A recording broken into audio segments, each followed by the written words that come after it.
കൂടി വന്ന എല്ലാ ദൈവമക്കളെയും ഞാൻ യേശു കർത്താവിൻ്റെ നാമത്തിൽ വന്ദനം ചൊല്ലുന്നു. നാം ചിന്തിച്ചുകൊണ്ടിരുന്ന അടുത്തുനിന്ന് തന്നെ ഞാൻ ആരംഭിക്കാൻ പരിശുദ്ധാത്മാവ് ഒരു നിയോഗം തരികയാണ്. അവകാശത്തെക്കുറിച്ച് ബൈബിൾ ഉൽപ്പത്തി മുതൽ പറയുന്നുണ്ട്. അവകാശി ആരാണ് എന്ന് ചോദിച്ചാൽ, അവകാശം ഉണ്ട് എന്ന് അറിയുന്നവനാണ് അവകാശി. നിയമപരമായി എനിക്കൊരു അവകാശമുണ്ട് എന്ന് അറിഞ്ഞ് അതിനു വേണ്ടി ക്ലെയിം ചെയ്യുകയും നിലനിൽക്കുകയും ചെയ്യുന്നവനാണ് അവകാശി.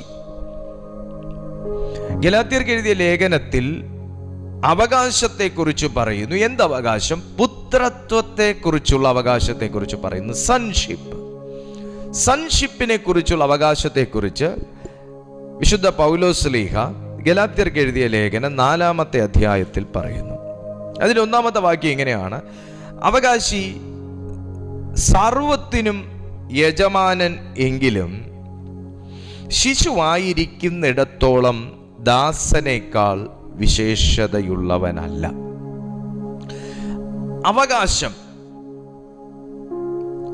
അവകാശമുള്ളവൻ അവകാശിയാണ് എങ്കിലും അവൻ്റെ അവകാശത്തെ സ്വീകരിക്കാൻ തക്കവണ്ണം അവനൊരു പ്രായപരിധി വേണം, ഒരു പക്വത വേണം, ഒരു നന്മ തിന്മയെ തിരിച്ചറിയാനും ശരി തെറ്റുകൾ മനസ്സിലാക്കാനും ശരിയായ ഒരു തീരുമാനമെടുക്കാനുമുള്ള ഒരു പ്രായപരിധി എത്തണം, ഒരു വളർച്ച എത്തണം എന്ന് ഇവിടെ പൗലോസ് ശ്ലീഹ വ്യക്തമാക്കുന്നു. യെസ്, അവകാശം എനിക്കുണ്ട് എന്ന് പറഞ്ഞ് എൻ്റെ പ്രായം എത്തുന്നതിന് മുൻപേ എനിക്ക് ചില കോൺട്രാക്റ്റിൽ ഏർപ്പെടാൻ പറ്റത്തില്ല. ഞാൻ അവകാശിയാണ് എന്ന് പറഞ്ഞ് എനിക്കെൻ്റെ അപ്പൻ്റെ കയ്യിൽ നിന്ന് സമയത്തിനു മുൻപേ എനിക്കൊന്നും തട്ടിയെടുക്കാൻ പറ്റത്തില്ല. ഇവിടെ ഗലാത്യ സഭയോട് പൗലോസ് സംസാരിക്കുമ്പോൾ പുത്രത്വത്തെക്കുറിച്ചും അതിൻ്റെ അവകാശത്തെക്കുറിച്ചും പൗലോസ് ശ്ലീഹ പറയുമ്പോൾ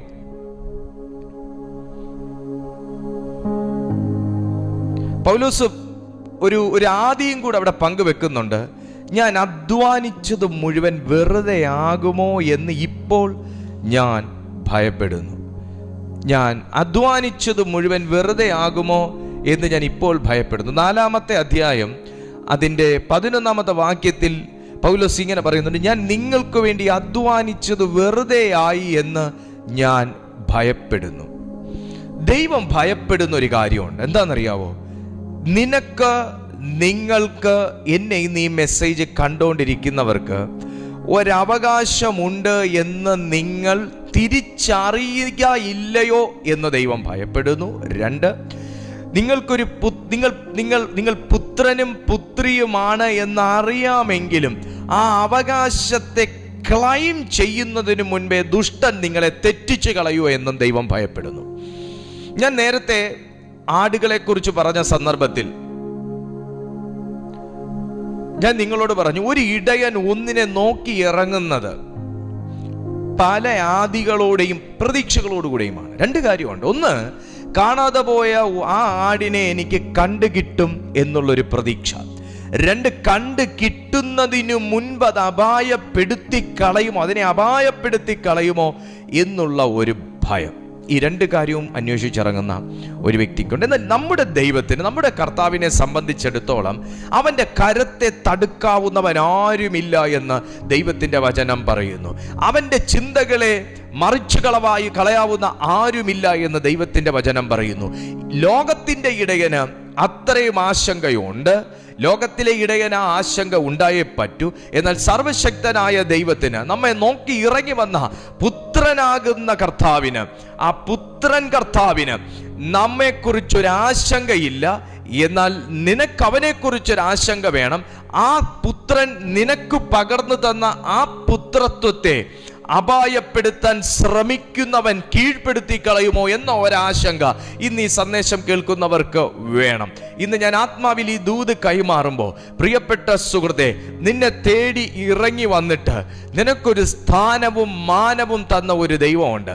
സാത്താൻ ക്ലൈം ചെയ്യുന്നത് മുഴുവൻ ആ സൺഷിപ്പിനെയും ആ അതോറിറ്റിയെയും ആ അവകാശത്തെയും നിന്നിൽ നിന്ന് എടുത്തു കളയാനാണ്.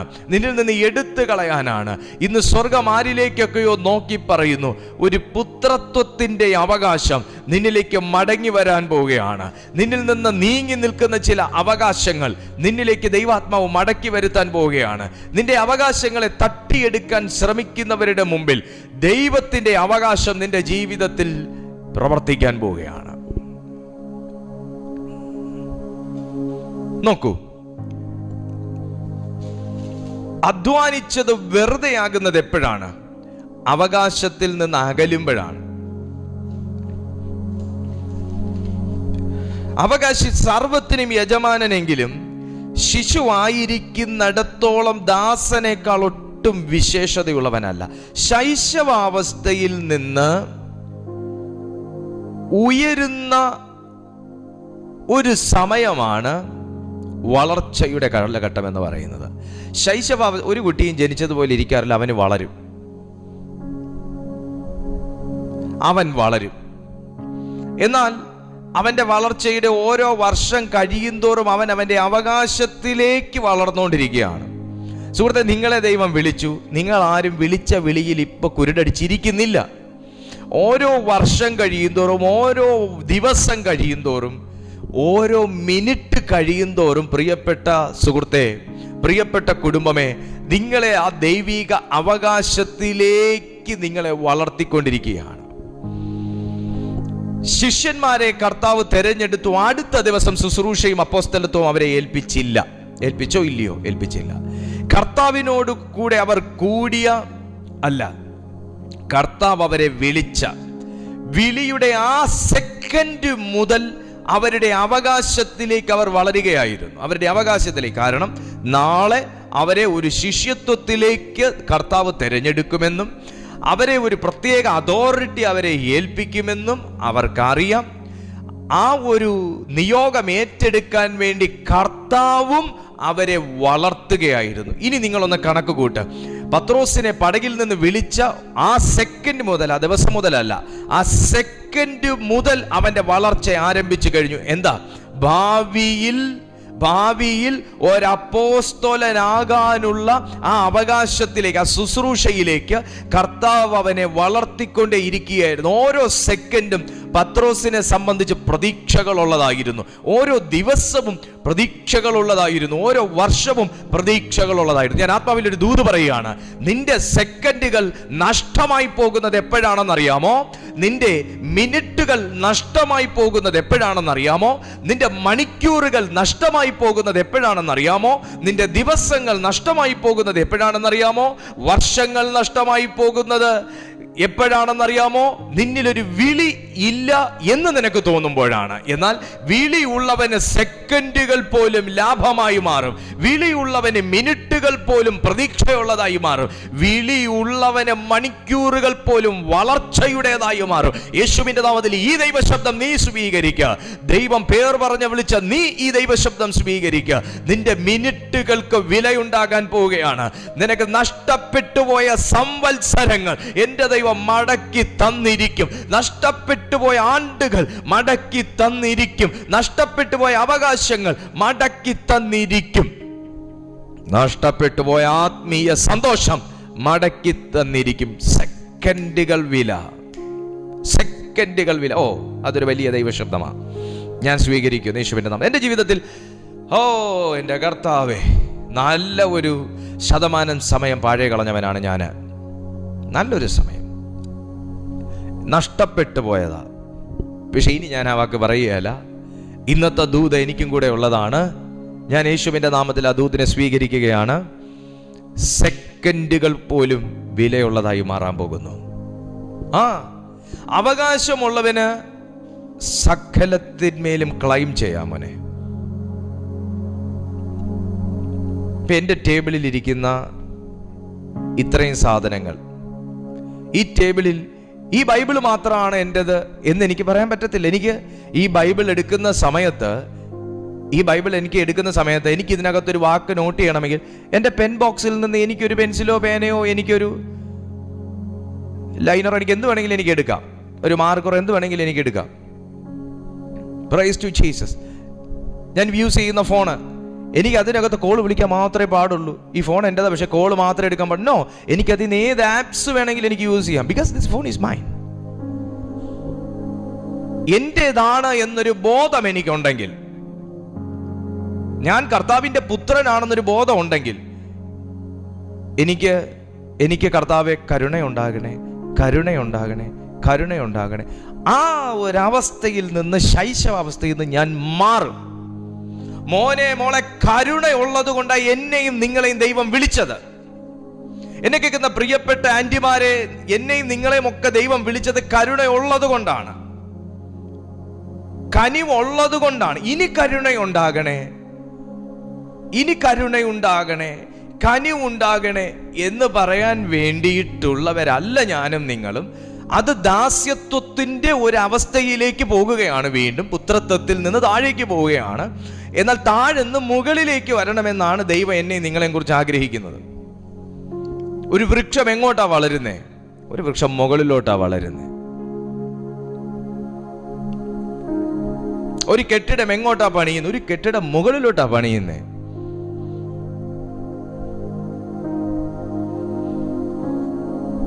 Price to Jesus. എന്നതുപോലെ പുത്രത്വത്തിൽ, സൺഷിപ്പിൽ നിൽക്കുന്ന വ്യക്തിക്ക് ഈ ഒരു ടേബിളിന്റെ കേസ് പറഞ്ഞതുപോലെ, ഞാൻ ഒരു കാര്യം യൂസ് ചെയ്യുമ്പോൾ എനിക്കതിന്റെ കംപ്ലീഷന് വേണ്ടി, ഞാനൊരു ബൈബിൾ വായിക്കുന്നു, എനിക്കൊരു റെഫറൻസ് നോട്ട് ചെയ്യണം, എനിക്ക് എൻ്റെ പെൻ ബോക്സിൽ നിന്ന് ഒരു പെൻ എടുക്കാം. ഇവിടെ ഇരിക്കുന്ന കെറ്റിലിൽ നിന്ന് എനിക്കൊരു ഗ്ലാസ് വെള്ളം ഒഴിച്ചു കുടിക്കണമെങ്കിൽ എനിക്ക് ഒഴിച്ചു കുടിക്കാം. എനിക്ക് ഈ പ്രിമിസസ് മുഴുവൻ എനിക്ക് യൂസ് ചെയ്യാൻ പറ്റും. ബിക്കോസ് ദിസ് ഇസ് മൈൻ, ഇതെൻ്റേതാണ്. അതുപോലെയാണ് പുത്രന്റെ കാര്യം. എൻ്റെ മക്കൾ എൻ്റെ കൂടെ താമസിക്കുന്നു, ഒരു പെണ്ണ് വേണമെങ്കിൽ അപ്പുറത്തെ വീട്ടിൽ പോയി ചോദിക്കത്തില്ല. എൻ്റെ മക്കൾ എൻ്റെ കൂടെ താമസിക്കുന്നു, അവരുടെ കിടപ്പുമുറി മാത്രമേ അവർ യൂസ് ചെയ്യൂ. അങ്ങനെയുണ്ടോ? ഇല്ല. അവർ ഈ വീട് ഫുൾ, ഇതിന്റെ പ്രിമിസസ് ഫുൾ, ഈ വീടിന്റെ കോമ്പൗണ്ട് ഫുൾ അവർ യൂസ് ചെയ്യുന്നു. ബിക്കോസ് അവർക്കറിയാം ഇത് അവരുടെ വീടാണ്. അവർക്ക് റെസ്ട്രിക്ഷൻ വെച്ചിട്ടുള്ള കാര്യങ്ങളിൽ മാത്രമല്ലാതെ അവർ ബാക്കി ഒന്നിലും റെസ്ട്രിക്റ്റഡ് അല്ല. ഞാൻ സംസാരിച്ചുകൊണ്ടിരിക്കുന്ന സമയത്ത് അപ്പ ഈ മൈക്ക് ഇങ്ങോട്ട് താന്ന് പറഞ്ഞിട്ട് അവർക്ക് വന്ന് പിടിച്ചു മേടിച്ച് സംസാരിക്കാൻ പറ്റത്തില്ല, കാരണം ഞാൻ റെസ്ട്രിക്റ്റ് ചെയ്തിട്ടുണ്ട്. അതുകൊണ്ട് അവരത് ചെയ്യത്തില്ല എന്ന് പറഞ്ഞ് അവർ ഈ മുറിയിൽ വരാതിരിക്കുന്നില്ല, അവർ ഈ വീട് യൂസ് ചെയ്യാതിരിക്കുന്നില്ല, അവർക്ക് വെള്ളം വേണമെങ്കിൽ അവർ എടുത്തു കുടിക്കാതിരിക്കുന്നില്ല. അവരുടെ ആവശ്യങ്ങൾക്ക് അവർ അപ്പുറത്തെ വീട്ടിൽ പോവുകയും കിടക്കാൻ മാത്രം അവർ ഇവിടെ വരുന്നവരുമല്ല. കാരണം അവർ എൻ്റെ പുത്രനാണ് അവരെന്ന്, എൻ്റെ അബ്ബയാണ് ഇതെന്നും അവർക്ക് ബോധമുള്ളത് കൊണ്ട് അവരിത് ഫുൾ യൂസ് ചെയ്യുന്നു. അവരുടെ അവകാശങ്ങൾ അവർ യൂസ് ചെയ്യുന്നു. ഇതറിയാത്തവരാണെന്നുണ്ടെങ്കിൽ അവരെന്തോ ചെയ്യും? നിങ്ങൾ പറ.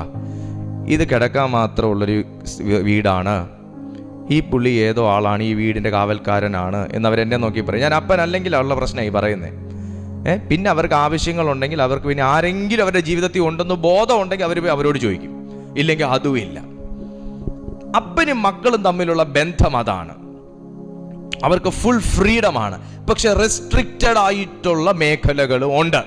ഒരു ദൈവവൈതലിനെ സംബന്ധിച്ച് അവന് ചില റെസ്ട്രിക്ഷൻസ് ഉണ്ട്. എന്ത് കാര്യത്തിൽ? അവന്റെ പുത്രത്വം നഷ്ടപ്പെട്ടു പോകാതെ ഇരിക്കാനുള്ള റെസ്ട്രിക്ഷൻ. അതിൽ ഒരു റെസ്ട്രിക്ഷനാണ് അന്യരെ കയറി, അന്യ ദൈവങ്ങളെ കയറി അപ്പ എന്ന് നീ വിളിക്കരുത്. ഒരു റെസ്ട്രിക്ഷന്റെ കാര്യം മാത്രമേ തൊടാൻ എനിക്കിപ്പോൾ സമയമുള്ളൂ, അത് തൊട്ട് ഞാൻ വിടുകയും ചെയ്യും. അപ്പ എന്ന് വിളിക്കുമ്പോൾ എല്ലാവരെയും നീ അപ്പ എന്ന് വിളിക്കരുത്. പഴയ നിയമം മുതൽ അത് പറയുന്നുണ്ട്. പുത്രത്വത്തിന്റെ പ്രത്യേകതയാണ്. ഇസ്രായേൽ മക്കൾ ചെയ്ത ഏറ്റവും വലിയൊരു തെറ്റതാ. ഇസ്രായേൽ മക്കൾ ഏറ്റവും ബഹുദൈവങ്ങൾക്ക് അവരെ വിറ്റുകളഞ്ഞു. അതിനകത്തുനിന്ന് കർത്താവ് അവരെ ശേഖരിച്ചത്. കനാന്യ ദൈവങ്ങൾക്ക് അവർ യാഗമർപ്പിച്ചു. ഹല്ലേലൂയ. അവിടുത്തെ വിഗ്രഹങ്ങളെ അവർ വണങ്ങി. അബ്ബാ എന്ന് സ്വർഗത്തിലെ ദൈവത്തെ വിളിക്കേണ്ടതിന് പകരം അവർ മറ്റു പല വിഗ്രഹങ്ങളെയും അവർ വിളിച്ചു, അവർ ആരാധിച്ചു, അതിനെ ഭജിച്ചു പോന്നു. ഇതെല്ലാം ദൈവത്തെ കോപപ്പെടുത്തിയ കാര്യമാണ്. സോ ദൈവം റെസ്ട്രിക്റ്റ് ചെയ്തിട്ടുള്ള കാര്യങ്ങളിൽ ഒന്ന് ഇതാണ്. ഇതുപോലെ നമ്മുടെ സൺഷിപ്പ് നഷ്ടപ്പെടുന്ന കാര്യങ്ങളിൽ നിന്ന് നമ്മുടെ സൺഷിപ്പ് നഷ്ടപ്പെട്ടാൽ നമ്മുടെ അവകാശവും നഷ്ടപ്പെടും. നമ്മുടെ പുത്രത്വം നഷ്ടപ്പെട്ടാൽ അഭിഷേകവും നഷ്ടപ്പെടും. പുത്രത്വം നഷ്ടപ്പെട്ടാൽ അധികാരവും നഷ്ടപ്പെടും. പുത്രത്വം നഷ്ടപ്പെട്ട് കഴിഞ്ഞാൽ ആത്മശക്തിയും നഷ്ടപ്പെടും. പുത്രത്വം നഷ്ടപ്പെട്ടാൽ കുഴപ്പമില്ല, ഈ അപ്പൻ ഇല്ലെങ്കിൽ വേറൊരു അപ്പൻ എന്ന് പറഞ്ഞ് നമുക്ക് എടുക്കാൻ പറ്റത്തില്ല. ഒരുപക്ഷെ നിനക്ക് ഒരു അപ്പനെ കിട്ടുമായിരിക്കും, ഒരു ബലത്തിന്, ഒരാശ്വാസത്തിന് കിട്ടുമായിരിക്കും. പക്ഷേ ഇത് കിട്ടത്തില്ല. ആത്മശക്തി, അധികാരം, അഭിഷേകം. Praise to Jesus. ഞാൻ ഇങ്ങനെ ഒരുപാട് കാലഘട്ടങ്ങൾ എൻ്റെ ജീവിതം കളഞ്ഞവനാ. ഒരുപാട് കാലഘട്ടങ്ങളിൽ ഇതുപോലെ ഇതേ അവസ്ഥ, ഈ പറയുന്ന ഇപ്പം ഞാൻ പറഞ്ഞു വെച്ച അവസ്ഥ. പക്ഷെ അന്ന് എന്നിൽ അധികാരമില്ല, അന്ന് എന്നിൽ ആത്മശക്തിയില്ല, അന്ന് എന്നിൽ കോൺഫിഡൻസ് ഇല്ല, അന്ന് എന്നിൽ പ്രത്യാശയില്ല, ഒന്നുമില്ല. പിന്നെ എനിക്കൊരു സമാധാനം, ഞാനൊരു ദൈവവിശ്വാസിയാണ്, എനിക്കൊരു സമാധാനം. പക്ഷെ അതിനപ്പുറം ദൈവത്തിന് എന്നെ യൂസ് ചെയ്യാൻ കഴിഞ്ഞില്ല. എന്നാൽ ചില അന്ധത വിട്ട് പുറത്തു വന്നപ്പോൾ ദൈവാത്മാവ് ഈ കാര്യങ്ങൾ ടീച്ച് ചെയ്യാൻ തുടങ്ങി. ദൈവാത്മാവ് ആരെയൊക്കെയോ ഇത് ഓർമ്മിപ്പിക്കുന്നത് നിന്നെ അന്ധതയിൽ നിന്ന് പുറത്തു കൊണ്ടുവരാനാണ്. ദൈവത്തിന് നിന്നെ അവകാശം ധരിപ്പിക്കാൻ ആഗ്രഹമുണ്ട്. ആ മനുഷ്യൻ്റെ കയ്യിൽ, നമ്മൾ നേരത്തെ പറഞ്ഞ ആ ധൂർത്തപുത്രൻ്റെ കാര്യം തന്നെ, അവൻ്റെ കയ്യിൽ സമ്പത്തുള്ള കാലഘട്ടങ്ങളിൽ അവൻ സ്വയം ഒരു രാജാവായിരുന്നു. ഏത് രാജാവ്? കിരീടമില്ലാത്ത രാജാവ്. മൂക്കില്ല രാജ്യത്തെ മുറിമുക്കൻ രാജാവ്, കിരീടമില്ലാത്ത രാജാവ്. സ്വയം അവൻ അഭിമാനിച്ചു, ഞാനൊരു രാജാവാ, ഞാനൊരു കൊച്ചു മുതലാളിയാ. പക്ഷേ കയ്യിലിരുന്ന പണമൊക്കെ അങ്ങോട്ട് തീർന്നപ്പോൾ അവനിൽ നിന്ന് മെല്ലെ സമാധാനം നഷ്ടപ്പെടാൻ തുടങ്ങി. പിന്നെ ആയപ്പോൾ ഒറ്റപ്പെടൽ അനുഭവപ്പെടാൻ തുടങ്ങി. പിന്നെ ആയപ്പോൾ കയ്യിലുള്ള പണം എങ്ങനെയെങ്കിലുമൊക്കെ പണം സമ്പാദിച്ച് എന്തെങ്കിലുമൊക്കെ മേടിച്ച് കഴിച്ചാലും അവന് വിശപ്പടങ്ങാത്തൊരവസ്ഥ വന്നു. ഏത് വിശപ്പാ? വിശപ്പടങ്ങുന്നില്ല. എത്ര അവൻ TV കണ്ടിട്ടും അവന് സ്വസ്ഥതയില്ലാത്തൊരവസ്ഥ. എത്ര ന്യൂസ് കേട്ട് സമയം കഴിഞ്ഞിട്ടും മനസ്സിലെ ചിന്തകൾ വിട്ടുമാറാത്ത അവസ്ഥ. എത്ര അവൻ സ്വന്തം ബോധം മറയുമാറ് അവൻ വീഞ്ഞു കുടിച്ചിട്ടും അവനൊന്നും മറക്കാൻ പറ്റാത്ത അവസ്ഥ. പഴമയുടെ ഓർമ്മകൾ തികട്ടി വരുന്നു. കാരണം എന്താ? അവകാശത്തിൽ നിന്നും എത്രയോ വിദൂരതയിലാണ് ഇപ്പോൾ ഈ മകന്റെ വാസം. സ്തോത്രം. ഒരു പരീക്ഷണാടിസ്ഥാനത്തിൽ എടുത്തു നോക്കൂ.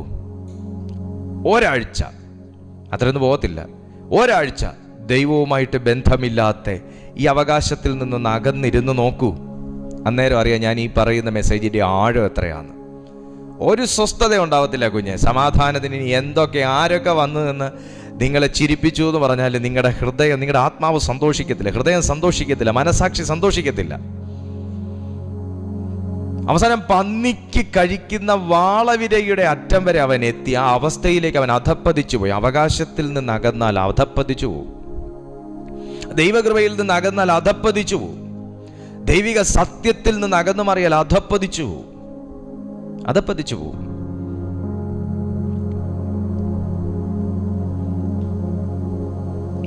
അന്നേരം അവന് സുബോധം, അവൻ അന്ധത അവനെ വിട്ടുമാറാൻ തുടങ്ങുന്നു. ഞാൻ എൻ്റെ അപ്പൻ. അവൻ്റെ ഉള്ള അന്നേരം സംസാരിക്കാൻ തുടങ്ങി. അപ്പൻ. Fathers house. എത്രയോ ദിനരാത്രങ്ങൾ ദൈവത്തിൻ്റെ ആത്മാവ് നിന്റെ ഉള്ളത്തിലിരുന്ന് പറഞ്ഞിട്ടുണ്ട്, എഴുന്നേൽക്ക, അപ്പനോട് പറക, ദൈവത്തോട് സംസാരിക്കുക, പ്രാർത്ഥിക്കുക. Fathers house. ദൈവഭവനത്തിലേക്ക് ചെല്ലാൻ എത്ര കാലം ദൈവം നിന്നോട് സംസാരിച്ചിട്ടുണ്ട്. ദൈവസന്നിധിയിലേക്ക് കടന്നു വരാൻ എത്ര പ്രാവശ്യം പരിശുദ്ധാത്മാവ് നിന്നെ വെൽക്കം ചെയ്തിട്ടുണ്ട്. Fathers house. ഭവനത്തിലേക്കുള്ള ഒരു വിളി. ഞാൻ ഇനി ഒരു കാര്യം പറയട്ടെ. ഞാൻ ഇങ്ങനെ മനസ്സിലായി, എനിക്ക് അപ്പൻ്റെ പ്രായമൊന്നും എനിക്ക് അറിഞ്ഞുകൂടാ, എനിക്ക് ബൈബിളിൽ വായിച്ചുള്ള പരിചയമേ ഉള്ളൂ ഇതൊരു നല്ല അപ്പനാണെന്ന്. ഞാനൊരു കാര്യം പറയാം. ഇവൻ നടക്കുമ്പോൾ, ഇവൻ ഈ പണവും ചെലവഴിച്ച് ഇവൻ സുഖലോലുപതകൾ തേടി ഇവൻ നടക്കുമ്പോൾ, ആ മനുഷ്യൻ നടക്കാൻ പോകാതെ ഏതോ മുറിക്കകത്ത് മുട്ടുമടക്കിയിരിക്കുകയായിരുന്നു. പല വീട് വിട്ട് നടക്കുകയും വീട്ടുകാരെ അനുസരിക്കാതെ നടക്കുകയും പാസ്റ്ററെ അനുസരിക്കാതെ നടക്കുകയും സഭയ്ക്കകത്ത് കയറാതെ നടക്കുകയും ദൈവവചനത്തെ കൈക്കൊള്ളാതെ നടക്കുകയും ദൈവനിഷേധികളായി നടക്കുകയും ചെയ്യുന്ന ആരെങ്കിലുമൊക്കെ നിങ്ങളുടെ വീട്ടിലുണ്ടെങ്കിൽ അവർ ഇന്ന് കിട്ടിയത് കൊണ്ട് ഓണം പോലെ എന്നുള്ള രീതിയിൽ അവർ ജീവിക്കുകയും ദൂർത്തടിച്ച് ജീവിക്കുകയും വീട് മറന്ന് ജീവിക്കുകയും ഭാര്യയെ മറന്ന് ജീവിക്കുകയും മക്കളെ മറന്ന് ജീവിക്കുകയും സഭ മറന്ന് ജീവിക്കുകയും ഒക്കെ ചെയ്യുന്നെങ്കിലും ഞാനൊരു കാര്യം നിങ്ങളോട് പറയാം. ധൂർത്തുപുത്രനെ ഒരു സ്പൈയെ വെച്ചൊന്നുമല്ല കണ്ടുപിടിച്ചതും അവനെ ഒന്ന് ബ്രെയിൻ വാഷ് ചെയ്ത് വീട്ടിൽ കൊണ്ടുവന്നതും. ഈ മനുഷ്യൻ വീടിനകത്ത് മുട്ടുമടക്കി എന്നുള്ളത് നിശ്ചയമാണ്. ബൈബിൾ പറയുന്നില്ല, പക്ഷെ നിശ്ചയമാണ്. ഈ ചെക്കൻ്റെ ഹൃദയത്തിനകത്ത് ഫാദർ ഫാദർ ഫാദർ, എനിക്കൊരു വീടുണ്ട്, എനിക്കൊരു അപ്പനുണ്ട്, എൻ്റെ അപ്പൻ കൊടുക്കുന്നവനാ, എൻ്റെ അപ്പന് മനസ്സലിവുള്ളവനാ, എൻ്റെ അപ്പൻ്റെ കൂലിക്കാർ തിന്ന് ശേഷിക്കുന്ന ഒരു തലമ എൻ്റെ അപ്പൻ്റെ സ്വഭാവം, എൻ്റെ അപ്പൻ കൊടുത്താൽ നന്നായിട്ട് കൊടുക്കുന്നവനാ, എൻ്റെ അപ്പൻ മനസ്സലിവുള്ളവനാന്നുള്ളൊരു ബോധം വരണമെങ്കിൽ ഈ ചെക്കൻ്റെ ബുദ്ധിയെ പിടിച്ച എന്തോ ഒരു സാധനമുണ്ട്. ഇവൻ ബുദ്ധി മറഞ്ഞ ഇവൻ വീട്ടിൽ നിന്ന് പണവും കൊണ്ട് ഇറങ്ങി ഓടിയത്. പക്ഷെ ഇവന്റെ ബുദ്ധിയെ മറച്ച സാധനത്തെ എടുത്തു കളയുന്ന എന്തോ ഒന്ന് ഈ ചെക്കനെ തൊട്ടിട്ടുണ്ട്. അതാണ് ഫാദേഴ്സ് ഹൗസ് എന്ന് അവന് തോന്നാൻ കാരണം. നിങ്ങളുടെ വീട്ടിൽ ഇതുപോലെ ദൈവനിഷേധികളായിട്ടോ ദൈവത്തെ അനുസരിക്കാതെ അറിയാതെയൊക്കെ ഉള്ള ആരെങ്കിലും ഉണ്ടെങ്കിൽ, പലരും തന്നിഷ്ടപ്രകാരം നടക്കുമ്പോൾ നീ എവിടെയും നടക്കാൻ പോണ്ട, നീ വീടിനകത്ത് മുട്ടുമടക്കിയാൽ താനേ അവൻ്റെ അകത്തിരുന്ന് മന്ത്രിക്കും, കേറടാ വീടിനകത്തുനിന്ന്, ചെല്ലടാ നിന്റെ അപ്പൻ്റെ അടുത്തുനിന്ന്, ചെല്ലടാ നിന്റെ സഭയിലെന്ന്, മടക്കട എൻ്റെ സന്നിധിയിൽ മുട്ടെന്ന് ദൈവം സംസാരിക്കും. സൺഷിപ്പിലേക്ക് മടക്കി വരുത്താൻ കർത്താവിന് ഭയങ്കര ഇഷ്ടമാണ്. പുത്രത്വത്തിലേക്ക് മടക്കി വരുത്താൻ ദൈവത്തിന് ഭയങ്കര ഇഷ്ടമാണ്. ഞാൻ ബൈബിളിൽ കണ്ടിട്ടുള്ളൊരു കാര്യം, മടക്കി വരുത്തുന്നൊരു ദൈവമാണ്. നഷ്ടപ്പെട്ടു പോയ ആണ്ടുകളെ ദൈവം മടക്കി വരുത്തുന്നത് ബൈബിളിൽ പറയുന്നുണ്ട്. നഷ്ടപ്പെട്ടു പോയ ആരോഗ്യം മടക്കി വരുത്തുന്നത് ദൈവം ബൈബിളിൽ പറയുന്നുണ്ട്. നഷ്ടപ്പെട്ടു പോയ അവകാശങ്ങളെ മടക്കി വരുത്തുന്നത് ബൈബിളിൽ പറയുന്നുണ്ട്. പുത്രത്വത്തിൻ്റെ അവകാശം മടക്കി വരുത്തുന്നത് ബൈബിളിൽ പറയുന്നുണ്ട്. നഷ്ടപ്പെട്ടു പോയ ആത്മീയ സന്തോഷം മടക്കി വരുന്നത് പറയുന്നുണ്ട്. കൃപകൾ മടക്കി വരുന്നത് പറയുന്നുണ്ട്. അഭിഷേകം മടക്കി വരുന്നത് പറയുന്നുണ്ട്. അങ്ങനെയല്ല, മടക്കി വരുത്താൻ ഭയങ്കര ഇഷ്ടമുള്ള ദൈവമായതുകൊണ്ട് ഞാൻ ഉറപ്പോടും ധൈര്യത്തോടും ആത്മനിയോഗത്തോടും കൂടെ പറയുന്നു, നിന്റെ ജീവിതത്തിൽ നിന്നിലേക്ക് വന്നു ചേരാനുള്ളതിനെ തടയുകയും മറയ്ക്കുകയും ബന്ധിക്കുകയും കുറുതടി വെക്കുകയും ചെയ്യുന്ന ഏതൊരവസ്ഥയിൽ നിന്നും എൻ്റെ ദൈവം മുട്ടുമടക്കി പ്രാർത്ഥിക്കുന്ന ഒരുവന്റെ വീട്ടിലേക്ക്, കൈകളിലേക്ക്, ജീവിതത്തിലേക്ക് എത്ര വലിയ ഉരുളം കല്ല് വെച്ച് അടച്ചു വെച്ചാലും സ്വർഗം അതിനെ വിളിച്ചു പുറത്തു കൊണ്ടുവരും. ദൈവം സ്നേഹിക്കുന്ന ലാസറിനെ മനുഷ്യ ആചാരപ്രകാരം, യഹൂദന്മാരുടെ ആചാരപ്രകാരം എല്ലാ കാര്യങ്ങളും ചെയ്ത് ശുശ്രൂഷകളും ചെയ്ത് അദ്ദേഹത്തെ കൊണ്ട് കല്ലറയ്ക്കകത്ത് വെച്ചു. പക്ഷെ ദൈവത്തിന് പ്രിയപ്പെട്ടവനവൻ.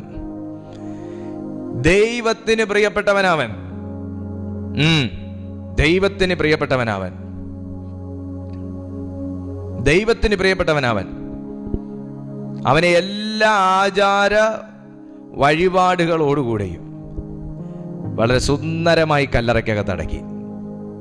നമ്മളും അങ്ങനെ തന്നെ മരിച്ച വെച്ചുകൊണ്ടൊന്നും ഇരിക്കത്തില്ല കേട്ടോ, നമ്മളും കൊണ്ടടക്കും. പക്ഷെ ദൈവത്തിന് പ്രിയപ്പെട്ടവനവൻ, അവന്റെ കാലം ഈ ഭൂമിയിൽ കഴിഞ്ഞു പോയിട്ടില്ല. ആ കല്ലറയ്ക്കകത്ത് നമ്മൾ ചെയ്യുന്ന പോലെ തന്നെ പട്ടിയും പൂച്ചയും ഒന്നും മാന്തി എടുക്കാണ്ടിരിക്കാൻ വേണ്ടി ഏറ്റവും നല്ല ഉറപ്പോടുകൂടെ ആ കല്ലറ അടച്ചു. നല്ലൊരു മനുഷ്യനായിരുന്നു ലാസർ. അതുകൊണ്ട് തന്നെ വല്ല വിധനയും കൊണ്ട് അടക്കിയൊന്നുമില്ല.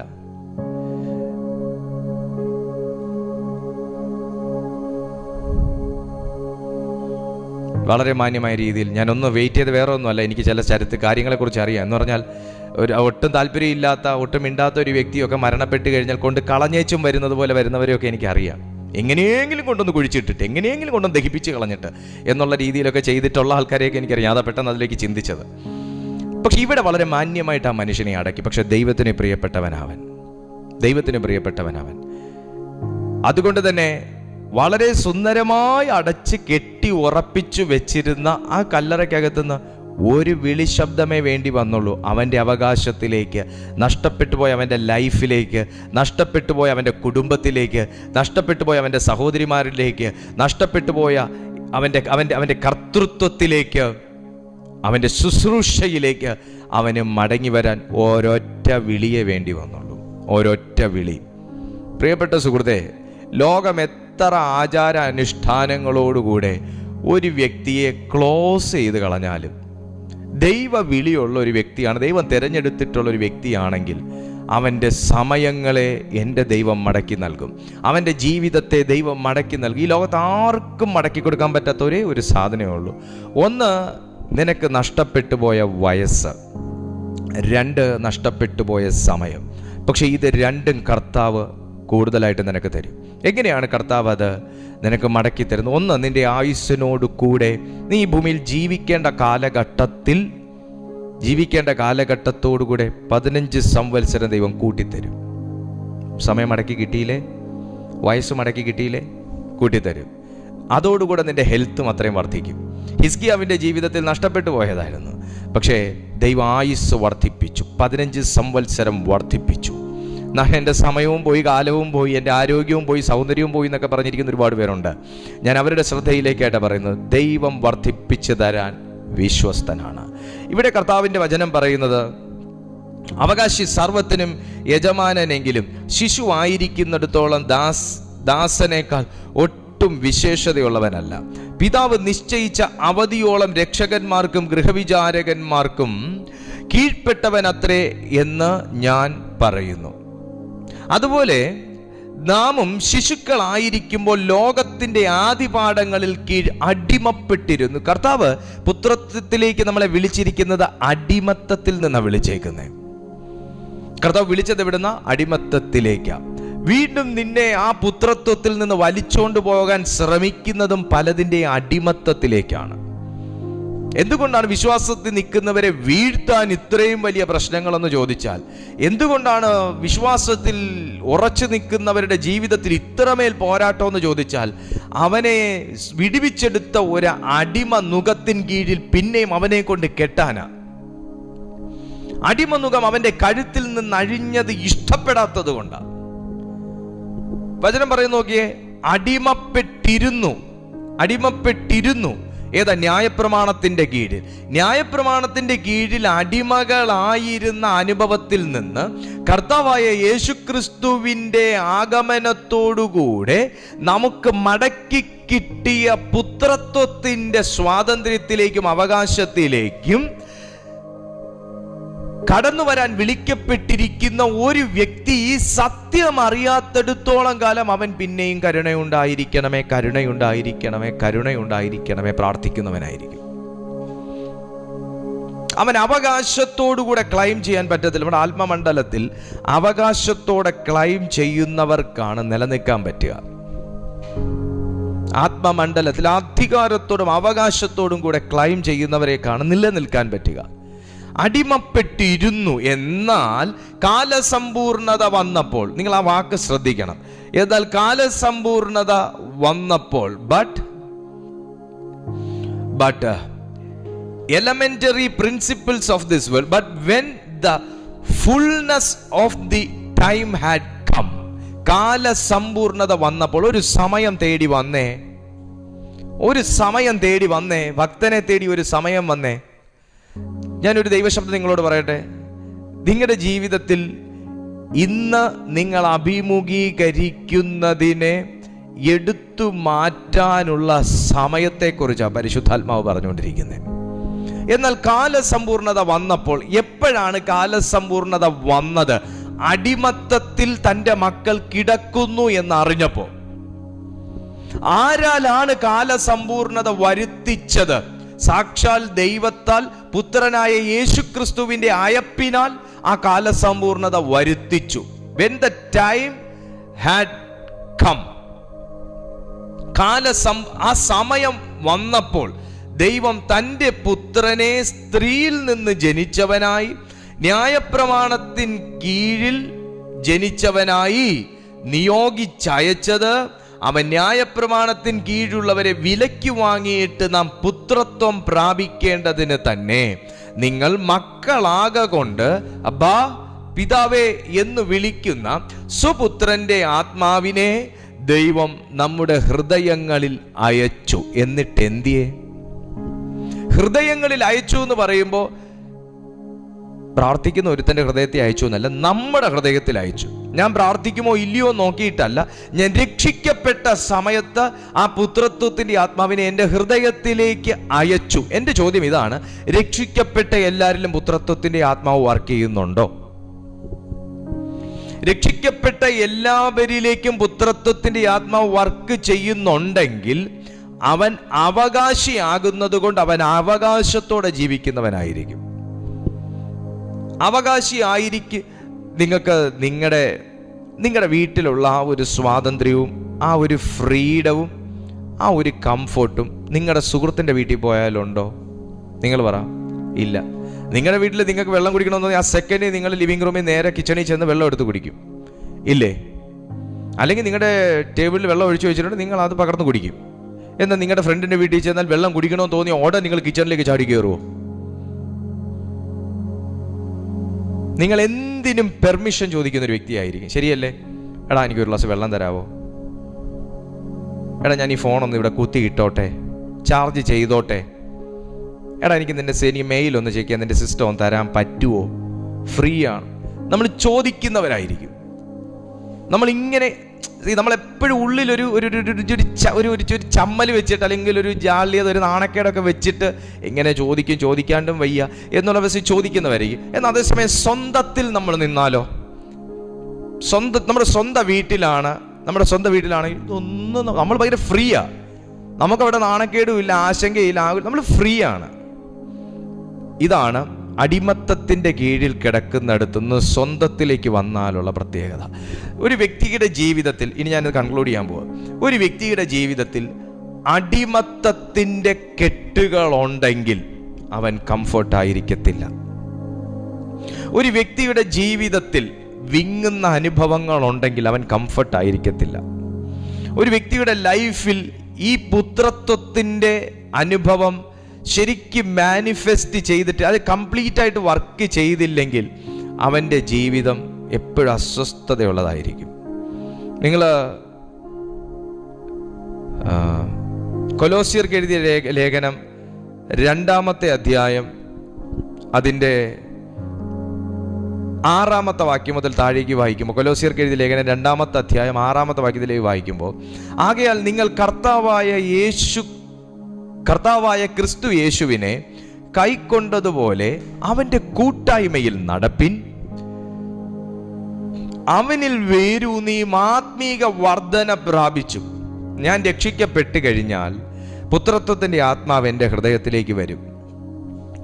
എനിക്ക് അതിനകത്ത് നിൽക്കാൻ കഴിയണമെന്നുണ്ടെങ്കിൽ ഞാൻ രക്ഷിക്കപ്പെട്ടു, ഞാൻ സ്നാനപ്പെട്ടു, ഞായറാഴ്ച തോറും ഞാൻ പള്ളിയിൽ പോകുന്നുണ്ട്, തിരുവത്താഴമുള്ള പതിവ് എടുക്കുന്നുണ്ട്, പള്ളി മുടക്കുന്നേയില്ല, തിരുവത്താഴം മുടക്കുന്നേയില്ല എന്ന് പറഞ്ഞ് പുത്രത്വത്തിൻ്റെ ആത്മാവ് എന്നിൽ വർക്ക് ചെയ്യത്തില്ല. എൻ്റെ മോൻ ഞാനുമായിട്ടൊരു ബന്ധം വേണമെന്നുണ്ടെങ്കിൽ ഡെയിലി രാവിലെ എഴുന്നേറ്റ് ഗുഡ് മോർണിംഗ് അപ്പ, രാത്രി ഗുഡ് നൈറ്റ് അപ്പ, ഇത്രയും പറഞ്ഞിട്ട് അവൻ രാവിലെ ഉണരും രാത്രി കിടക്കും, രാവിലെ ഉണരും രാത്രി കിടക്കും. ദിവസം 2 നേരമേ സംസാരിക്കുന്നുള്ളൂ, ഗുഡ് മോർണിംഗ് ഗുഡ് നൈറ്റ്, ഇത്രേ ഉള്ളൂ എന്നുണ്ടെങ്കിൽ എനിക്ക് ആ പയ്യനോട് എത്ര സ്നേഹം വരും? നിങ്ങൾ പറ. അപ്പനാന്നൊന്നും പറഞ്ഞിട്ട് കാര്യമില്ല. കാരണം ഞാനുമായിട്ട് ഒരു കെമിസ്ട്രി ഇല്ല, അല്ലേ? ഒരു സുഖമില്ല.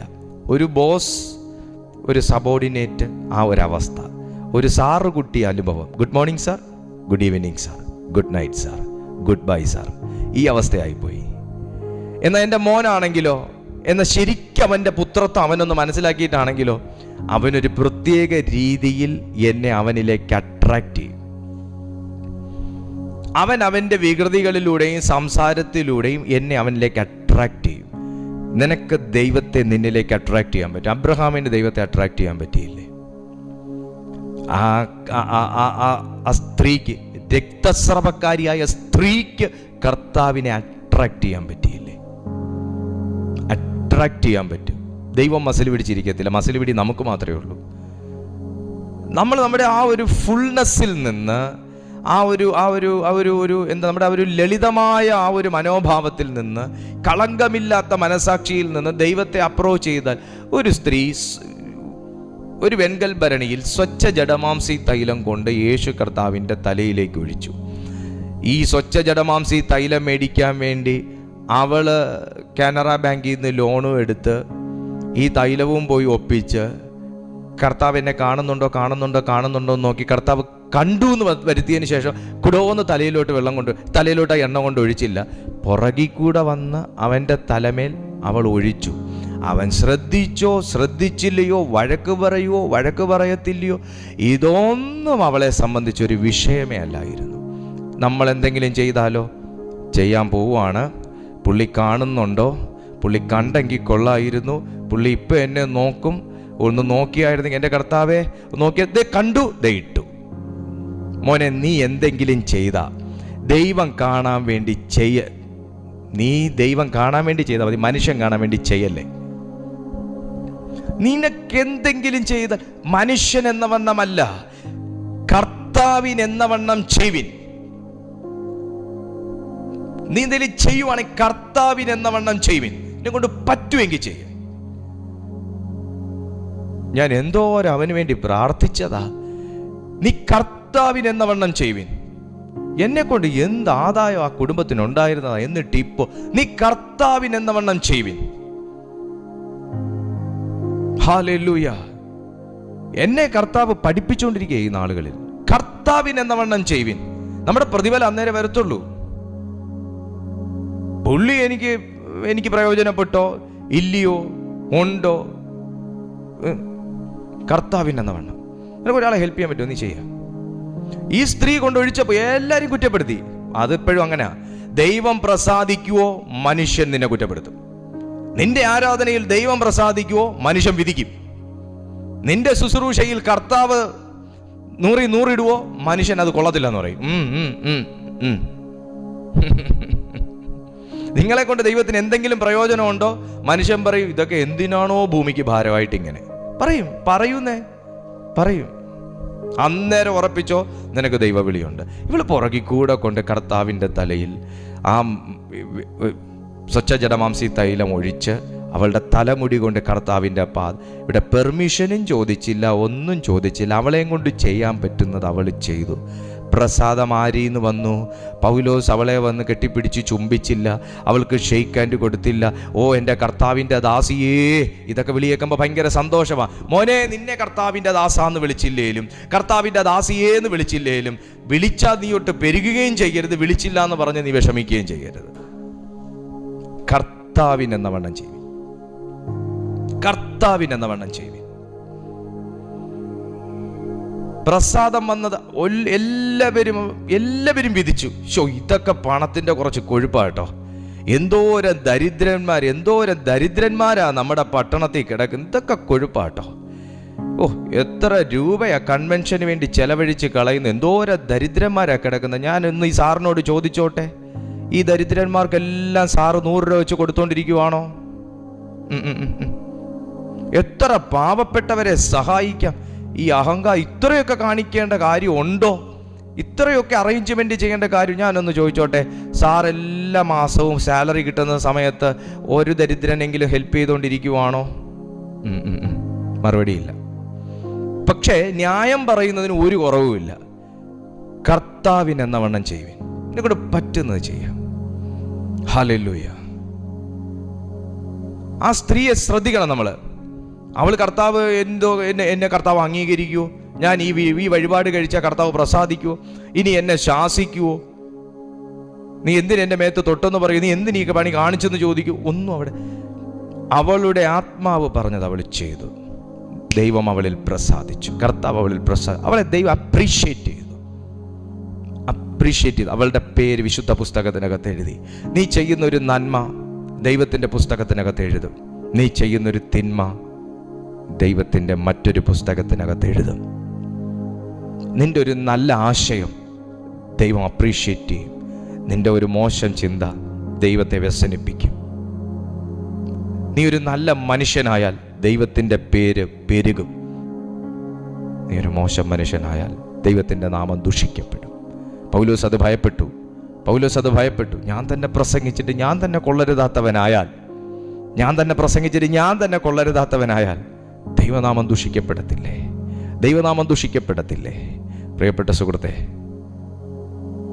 ദൈവം ആഗ്രഹിക്കുന്നത് എന്നാണെന്നറിയാവോ? ഒരു അപ്പോസ്തലനാകണമെന്നല്ല. ഞാൻ എപ്പോഴും എൻ്റെ മെസ്സേജിനകത്ത് പറ്റുമ്പോഴൊക്കെ ഉൾപ്പെടുത്തുന്നതാ. ഒരു അപ്പോസ്തലനാകണമെന്നല്ല, ഒരു പ്രവാചകനാകണമെന്നല്ല, പിന്നെ ഒരു നല്ല ശിഷ്യനാകണമെന്നല്ല. ദൈവം ആഗ്രഹിക്കുന്നത് ഒരു നല്ല മനുഷ്യനാകണമെന്നുള്ളതാണ്. നീ ഒരു നല്ല മനുഷ്യനായിരിക്കണം. Who is Christ? ക്രിസ്തു ആരാണ്? യേശു ചോദിച്ചു, എന്താണ് എന്നെക്കുറിച്ച് ആൾക്കാർ പറയുന്നത്? ആൾക്കാർക്ക് പ്രവാചകനെ ആവശ്യം, ആൾക്കാർക്ക് ഏലിയാവിനെ ആവശ്യം, ആൾക്കാർക്ക് പുരോഹിതനെ ആവശ്യം. ആ പ്രവാചകൻ, ഈ പ്രവാചകൻ, ലവൻ, ദൈവൻ ഇതിനൊക്കെ പറഞ്ഞ യേശുവിനെ പത്രോസിനോട് ചോദിച്ചു, മോനെടാ നീ എന്തുവാടാ എന്നെക്കുറിച്ച് പറയുന്നത്? നീ ജീവനുള്ള ദൈവത്തിൻ്റെ പുത്രനായ ക്രിസ്തു, ക്രൈസ്റ്റ്, അഭിഷിക്തൻ, അനോയിന്റഡ് വൺ, അഭിഷിക്തൻ. ദൈവത്തിന് ആവശ്യം അഭിഷിക്തനെയാണ്, അഭിഷേകമുള്ളവനെയാണ്. ആരാണ് പുത്രൻ? ആരാണ്? അഭിഷേകമുള്ളവനാണ്. പിതാവാം ദൈവത്തിൻ്റെ പുത്രൻ ആരാണ്? അഭിഷിക്തനായിരുന്നു, ക്രൈസ്റ്റ് ആയിരുന്നു. ഇനി ഞാൻ ക്രിസ്തുവിൽ ആരാണ്? ഞാൻ ക്രിസ്തുവിനാൽ വാർത്തെടുക്കപ്പെട്ടവനാണ്. I am also an anointed person. ദൈവത്തിൻ്റെ അഭിഷിക്തനായിരിക്കണം ഒരു പുത്രൻ. ദൈവത്തിൻ്റെ അഭിഷിക്തനായിരിക്കണം ഒരു പുത്രൻ. ആ അഭിഷിക്തനാണെങ്കിൽ അഭിഷേകത്തിന്റെ പുഷ്ടിയാൽ സകല നുകത്തെയും തകർക്കുന്നവനായിരിക്കും. യേശുവിന്റെ മേൽ വെച്ച ക്രൂശ് ഒഴികെ, ക്രൂശ് യേശുവിന് വെച്ചതാണെന്നറിഞ്ഞു. ബാക്കി എല്ലാ നുകത്തെയും കർത്താവ് ക്രഷ് ചെയ്ത് കളഞ്ഞു.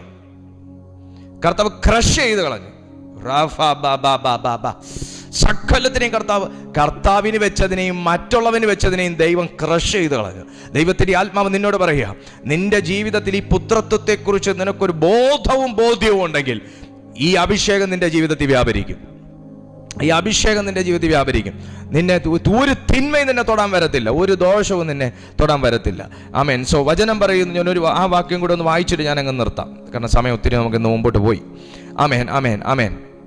അങ്ങനെ നീ ഇനി ദാസനല്ല, പുത്രനത്രേ. പുത്രനെങ്കിലോ ദൈവഹിതത്താൽ അവകാശിയുമാകുന്നു. എന്നാൽ അന്ന് നിങ്ങൾ ദൈവത്തെ അറിയാതെ സ്വഭാവത്താൽ ദൈവങ്ങളല്ലാത്തവർക്ക് അടിമപ്പെട്ടിരുന്നു. ഇപ്പോഴോ ദൈവത്തെ അറിഞ്ഞും വിശേഷാൽ ദൈവം നിങ്ങളെ അറിഞ്ഞുമിരിക്കെ നിങ്ങൾ പിന്നെയും ബലഹീനവും ദരിദ്രവുമായ ആദ്യ പാഠങ്ങളിലേക്ക് തിരിഞ്ഞ് അവയ്ക്ക് പുതുതായി അടിമപ്പെടുവാൻ ഇച്ഛിക്കുന്നത് എങ്ങനെ? ആദ്യ പാഠങ്ങളിലേക്ക് തിരിഞ്ഞ ഒരുപാട് പേരെ എനിക്കറിയാം.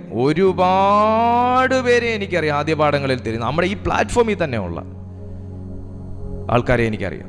നല്ല ദൈവവചനവും ശക്തിയും പരിശുദ്ധാത്മാവും എല്ലാം അനുഭവിച്ചിട്ട് പിന്നെയും തിരിഞ്ഞു പോകുക, പിന്നെയും ആദ്യ പാഠങ്ങളിലേക്ക് പോകുക, പിന്നെയും പഴയ സ്വഭാവത്തിൽ ജീവിക്കുക, പിന്നെയും ദൈവത്തിന് ചീത്തപ്പേരുണ്ടാക്കുക. എന്നാൽ ദൈവത്തിന്റെ ആത്മാവ് പറയുന്നു, നിങ്ങൾക്ക് എങ്ങനെ സാധിക്കും പിന്നെയും ആ ആദ്യ പാഠത്തിലേക്ക് തിരിയാൻ? നിങ്ങൾക്ക് എങ്ങനെ സാധിക്കും? അർത്ഥം, പുത്രനാണെങ്കിൽ അഭിഷിക്തനാ, അഭിഷേകമുള്ളവനാണെങ്കിൽ വരും വരായികയെ തിരിച്ചറിയാൻ പറ്റും. അഭിഷിക്തനാണെങ്കിൽ ദൈവത്തിന്റെ ആത്മാവ് പ്രവർത്തിക്കുന്നവനാണ്, അവന് വരും വരായികളെ കുറിച്ച് അറിയാൻ പറ്റും. അതിനുശേഷം പൗലോസ് 11-ാമത്തെ വാക്യത്തിൽ ചോദിക്കുന്നത്, ഞാൻ നിങ്ങൾക്ക് വേണ്ടി അധ്വാനിച്ചത് വെറുതെ ആകുമോ എന്ന് ഞാൻ ഭയപ്പെടുന്നു. പ്രിയപ്പെട്ട സുഹൃത്തെ, ദൈവം നിന്റെ മേൽ അഭിഷേകം ഇട്ടതിനെക്കുറിച്ച്, അഭിഷേകം പകർന്നതിനെക്കുറിച്ച് ദൈവം അനുതപിക്കത്തില്ല എന്ന് ഉറപ്പ് വരുത്തേണ്ട ദിവസമായിരുന്നു. മനുഷ്യരെ ഉണ്ടാക്കുക കൊണ്ട് അവൻ അനുതപിച്ചു എന്ന് ഉൽപ്പത്തി പറയുന്നുണ്ട്. മനുഷ്യനെ ഉണ്ടാക്കിയതുകൊണ്ട് അവൻ അനുതപിച്ചു. എനിക്ക് ശുശ്രൂഷ തന്നതുകൊണ്ട് എൻ്റെ ദൈവം അനുതപിക്കരുതെന്ന് എനിക്കൊരു നിർബന്ധമുണ്ട്. എന്നെ ഈ ദൗത്യം, ഈ പ്ലാറ്റ്ഫോം, ഈ കണ്ട ജനത്തെയൊക്കെ കർത്താവ് നമ്മുടെ ഈ കൂട്ടായ്മയിൽ കൂട്ടി വരുത്തിയിട്ട് കർത്താവ് അനുതപിക്കരുത്, ഞാൻ ഇവനെ ഏൽപ്പിച്ചിട്ട് ഇവൻ എന്ന് ദൈവം ചിന്തിക്കരുതെന്ന് എനിക്കൊരു ഭയങ്കര നിർബന്ധമുണ്ട്. നിങ്ങൾ ഈ വചനം കേട്ടിട്ട് നിങ്ങൾ നശിച്ചു പോകരുത് എന്നെനിക്കൊരു ഭയങ്കര നിർബന്ധമുണ്ട്. ഞാൻ അതുകൊണ്ടാണ് ദൈവം ഏൽപ്പിക്കുന്നതിനനുസരിച്ച് കാര്യങ്ങൾ ചെയ്തു പോകുന്നത്. നിങ്ങളുടെ ജീവിതത്തിലും നിങ്ങൾ ദൈവശബ്ദം അനുസരിച്ച് കാര്യങ്ങൾ ചെയ്യണം. ദൈവശബ്ദവും ദൈവനിയോഗവും അനുസരിച്ച് കാര്യങ്ങൾ ചെയ്യണം. നമ്മൾ എവിടെയെങ്കിലുമൊക്കെ കുറച്ച് ഭംഗി കൂട്ടാൻ ശ്രമിക്കുമ്പോഴാണ് ദൈവത്തിന് ഇയാൾ ചെയ്തോ എന്നുള്ള രീതി മാറി നിൽക്കേണ്ടി വരുന്നത്. നിങ്ങളെ അംഗീകരിക്കുന്നവരെ അംഗീകരിച്ചാൽ മതി. നിന്നെ ദൈവം അംഗീകരിച്ചിട്ടുണ്ടെങ്കിൽ, നിങ്ങളെ മനസ്സിലാക്കുന്നവർ നിങ്ങളെ അംഗീകരിച്ചിട്ടുണ്ടെങ്കിൽ നിങ്ങളെ അംഗീകരിച്ചാൽ മതി. മനുഷ്യരുടെ മുമ്പിൽ നമ്മൾ വിളങ്ങാൻ നിൽക്കണ്ട, ദൈവത്തിന് മുമ്പിൽ നമ്മൾ വിളങ്ങിയാൽ മതി. പുത്രത്വത്തിൻ്റെ ആത്മാവ് നമ്മിലുണ്ടല്ലോ, അത് മതി. പുത്രത്വത്തിൻ്റെ ആത്മാവ് വെച്ചിട്ട് പിന്നെ നമ്മൾ മറ്റുള്ളവരുടെ ദാസനാകാൻ, പലയിടത്തും സേവിക്കാൻ, 2 ദൈവങ്ങളെ സേവിക്കാൻ, 2 യജമാനന്മാരെ സേവിക്കാൻ നടക്കരുത്. ഹല്ലേലൂയ. ഞാൻ രക്ഷയിലേക്ക് വന്നതിന് ശേഷം എനിക്ക് ഈ പ്രശ്നം ഉണ്ടായിരുന്നു. 2 ദൈവങ്ങളെ സേവിക്കുന്നൊരവസ്ഥ. രക്ഷയിലേക്ക് വന്നതിന്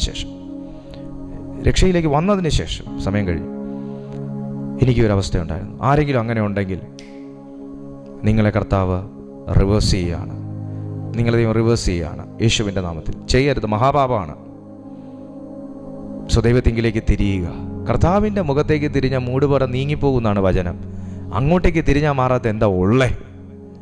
അങ്ങോട്ടേക്ക് തിരിഞ്ഞാൽ നമ്മുടെ ജീവിതത്തിൽ നിന്ന് മാറാത്ത എന്താ ഉള്ളേ? പക്ഷെ തിരിയേണ്ട പോലെ തിരിയണം. ആരെങ്കിലും കാണാൻ വേണ്ടി തിരിയരുത്, ആരെങ്കിലും വിളങ്ങാൻ വേണ്ടി തിരിയരുത്, പേരെടുക്കാൻ തിരിയരുത്, പ്രശസ്തി എടുക്കാൻ തിരിയരുത്, 10 പേര് നല്ലത് പറയാൻ വേണ്ടി തിരിയരുത്. കർത്താവ് പറയണം. ഞാൻ എപ്പോഴും നിങ്ങളോട് പറയുന്നൊരു കാര്യം അതാണ്, ഞാൻ എന്നോടും പറയുന്നൊരു കാര്യം അതാണ്. എന്തെങ്കിലും ചെയ്താൽ കർത്താവ് പ്രസാദിക്കാൻ വേണ്ടി ചെയ്യണം, ദൈവം പ്രസാദിക്കാൻ ചെയ്യണം. അതിനപ്പുറത്തേക്ക് വേറൊന്നും ചിന്തിക്കരുത്. ദൈവം നിങ്ങളെ റിസ്റ്റോർ ചെയ്യും. നിങ്ങളുടെ ജീവിതത്തെ ദൈവം റിവേഴ്സ് ചെയ്യും. എന്ത് ശാപമാണെങ്കിലും, എന്ത് അവസ്ഥയാണെങ്കിലും കർത്താവ് അതിൽ നിന്നെ റിവേഴ്സ് ചെയ്യും. ഹൗറാബ ഷഠലാബ. നിനക്ക് ജോലിക്ക് തടസ്സമാണോ? നിങ്ങൾക്കൊരു വിവാഹം നടക്കുന്നില്ലേ? നിങ്ങൾക്ക് കുഞ്ഞുങ്ങളുണ്ടാവുന്നില്ലേ? നിങ്ങൾ ആഗ്രഹിച്ചതുപോലത്തെ ഒരു നല്ലൊരു ഭാവി നിങ്ങൾക്കുണ്ടാകുന്നില്ലേ? നിങ്ങളുടെ ആത്മീയ ജീവിതം ആകെ സ്തംഭനാവസ്ഥയിൽ നിൽക്കുകയാണോ? നീ ക്രിസ്തുവിലേക്ക് വരിക. നീ ആ പുത്രത്വത്തിലേക്ക് കയറുക. പുത്രനാണെങ്കിൽ അവകാശം കൊടുക്കണമെന്ന് ഇനി ആരും നമ്മൾ കേസ് കൊടുത്ത് വേണ്ട നമ്മുടെ അവകാശം പിടിച്ചെടുക്കാൻ. പുത്രനാണെങ്കിൽ നിനക്ക് അവകാശമുണ്ട്. ഹല്ലേലൂയ. പുത്രനാണെങ്കിൽ അവകാശമുണ്ട്. സോ എല്ലാ ദൈവമക്കളും നിങ്ങളുടെ മുഖം കർത്താവിൻ്റെ മുമ്പിലേക്ക് തിരിക്കുക. ഷറാഹൗഗോസിഖേമ. നിങ്ങളുടെ അവകാശമൊക്കെ വെട്ടിക്കുറയ്ക്കാൻ നിങ്ങൾ ജോലി ചെയ്യുന്നിടത്താണെങ്കിൽ സാധിക്കും. നിങ്ങളുടെ സാലറി കുറയ്ക്കാൻ നിങ്ങൾ ജോലി ചെയ്യുന്നിടത്താണെങ്കിൽ സാധിക്കും. നിങ്ങളുടെ സാലറി പോലും ചിലപ്പോൾ തരാതിരിക്കാം ജോലി ചെയ്യുന്നിടത്താണെങ്കിൽ.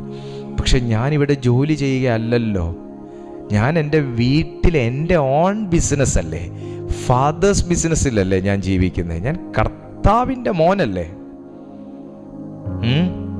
എനിക്ക് പിന്നെ അവകാശം വെട്ടിക്കുറയ്ക്കാൻ ആരാ ഉള്ളേ? എൻ്റെ അവകാശം വെട്ടിക്കുറയ്ക്കാൻ ആരാ ഉള്ളേ? എൻ്റെ ഇത് പിടിച്ചെടുക്കാൻ ആരാ ഉള്ളേ? നിനക്ക് യൂസ് ചെയ്യാം. നീ ഫാദേഴ്സ് ബിസിനസ്സിലാണെങ്കിൽ, നീ ഫാദേഴ്സ് ഹൗസിലാണെങ്കിൽ ആ പുത്രത്വം നിനക്ക് ആസ്വദിക്കാൻ കഴിയും. രോഗത്തിന് നിന്നെ കീഴടക്കാൻ ഒക്കുകയല്ല, ശാപങ്ങൾക്ക് തൊടാൻ ഒക്കുകയല്ല, ബന്ധനങ്ങൾക്കോ ആഭിചാരങ്ങൾക്കോ മന്ത്രവാദങ്ങൾക്കോ ആ പുത്രാവകാശത്തിൽ നിന്ന് നിന്നെ മാറ്റാൻ ഒക്കത്തില്ല. യേശുവിൻ്റെ നാമത്തിൽ ഒരു സംഘടനകൾക്കും ഒരു വ്യക്തികൾക്കും ഒരിരുട്ടിൻ്റെ അധികാരങ്ങൾക്കും അവകാശത്തിൽ നിന്ന് നിന്നെ മാറ്റിക്കളയാൻ കഴിയത്തില്ല. മരണത്തിനു പോലും അവനെ പിടിച്ചു വെക്കുക അസാധ്യമായിരുന്നു എന്ന വചനം പറയുന്നത്. മരണത്തിനു പോലും അവനെ പിടിച്ചു വെക്കുക അസാധ്യമായിരുന്നു. അങ്ങനെയാണെങ്കിൽ എല്ലാ ദൈവമക്കളും ഈ വാക്കിനകത്ത് ആമേൻ പറഞ്ഞ നിങ്ങളുടെ കണ്ണുകൾ ദൈവസന്നിധിയിൽ ഉയർത്തി, നിങ്ങളുടെ മനസ്സ് ദൈവസന്നിധിയിലേക്ക് തിരിച്ച് നിങ്ങൾ പ്രാർത്ഥിക്കുക.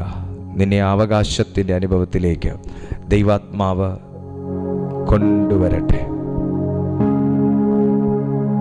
നിങ്ങൾ ആസ്വദിച്ചു കൊണ്ടിരുന്ന ഒരു ദൈവാനുഭവത്തിൽ നിന്ന് നിങ്ങളിന്ന് പുറകിലേക്കാണെങ്കിൽ ഇന്ന് ദൈവത്തോട് പറ, അപ്പ ഞാൻ അനുഭവിച്ചു കൊണ്ടിരുന്ന ആ ദൈവിക ആനന്ദം എന്നിലേക്ക് മടക്കി തരണമേ. ഞാൻ ആസ്വദിച്ചു കൊണ്ടിരുന്ന ആ ദൈവിക ആനന്ദം എനിക്ക് മടക്കി തരണമേ.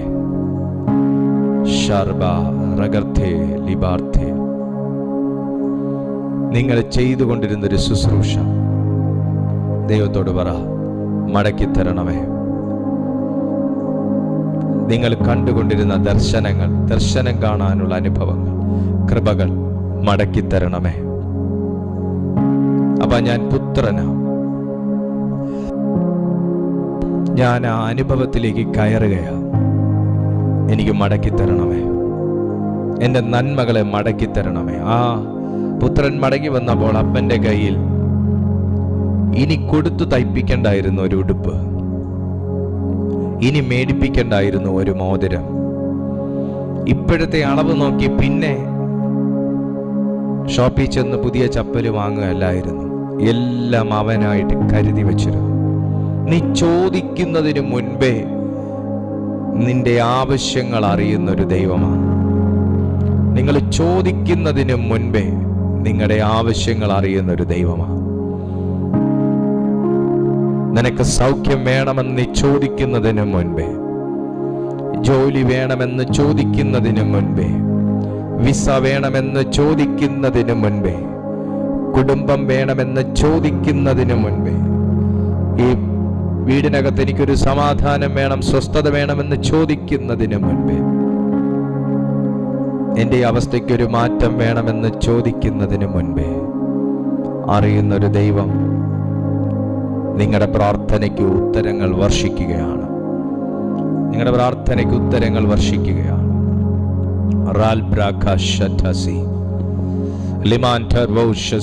നിന്റെ നിരപരാധിത്വം തെളിയിക്കണമേ എന്ന് നിങ്ങൾ ചോദിക്കുന്നതിന് മുൻപേ, നിങ്ങൾക്കൊരനുകൂല മറുപടി ഉണ്ടാകണമേ എന്ന് നിങ്ങൾ ചോദിക്കുന്നതിന് മുൻപേ കർത്താവ് അത് തുറക്കും. പിതാവേ, ഞാൻ ഈ ജനത്തെ ദൈവകരങ്ങളിൽ ഏൽപ്പിക്കുന്നു. അങ്ങയുടെ മാറ്റമില്ലാത്ത ദൈവ സാന്നിധ്യവും ശബ്ദവും ഇന്ന് ഞങ്ങളെ കേൾപ്പിച്ചതിനായി നന്ദി പറയുന്നു. സാധാരണമായ ദൈവകൃപയോടും ശക്തിയോടും കൂടെ കർത്താവെ ഞങ്ങളെ നിർത്തിയിരിക്കുന്നു. അങ്ങേക്ക് സ്തോത്രം. ഇതിനകത്തുള്ള ഓരോ മീറ്റിങ്ങുകളെയും അവിടുന്ന് ആശീർവദിക്കുകയും അതിന് അനേകർക്ക് പ്രയോജനപ്പെടുത്തുകയും ചെയ്യുന്ന കർത്താവിന് ഞാൻ നന്ദി പറയുന്നു. കർത്താവെ, ഇതിനകത്ത് പല വിഷയങ്ങളിൽ മനസ്സ് തകർന്നും ആശങ്കയോടും കൂടെ ഞങ്ങളെ കാണുന്ന എല്ലാ ദൈവമക്കളെയും അങ്ങയുടെ കരങ്ങളിൽ ഏൽപ്പിച്ച് അവരുടെ വിഷയങ്ങളുടെ മേൽ ഒരു വിടുതൽ ഞാൻ ഡിക്ലെയർ ചെയ്ത് ഈ സമയം ഞാൻ അവരെ ബ്ലസ് ചെയ്യുകയാണ്. കർത്താവ്, അങ്ങനെ അവരെ തൊട്ടതിനായി, അവരെ സ്നേഹിച്ചതിനായി നന്ദി പറയുന്നു. ഒരു വലിയൊരു വിടുതൽ അവരുടെ ജീവിതത്തിൽ ഉണ്ടായി എന്ന് കേൾക്കുവാൻ കർത്താവെ ഞങ്ങൾക്ക് കർത്താവ് കൃപ ചെയ്യണമെന്ന് പ്രാർത്ഥിക്കുന്നു. ഈ പ്ലാറ്റ്ഫോം അനേകർക്കൊരു അനുഗ്രഹവും വിടുതലുമാക്കി അവിടുന്ന് മാറ്റുന്ന മഹാസ്നേഹത്തിന് നന്ദി പറയുന്നു. അതെന്നെ യേശുവിൻ നിസ്തുല്യ നാമത്തിൽ തന്നെ. ആമേൻ, ആമേൻ, ആമേൻ.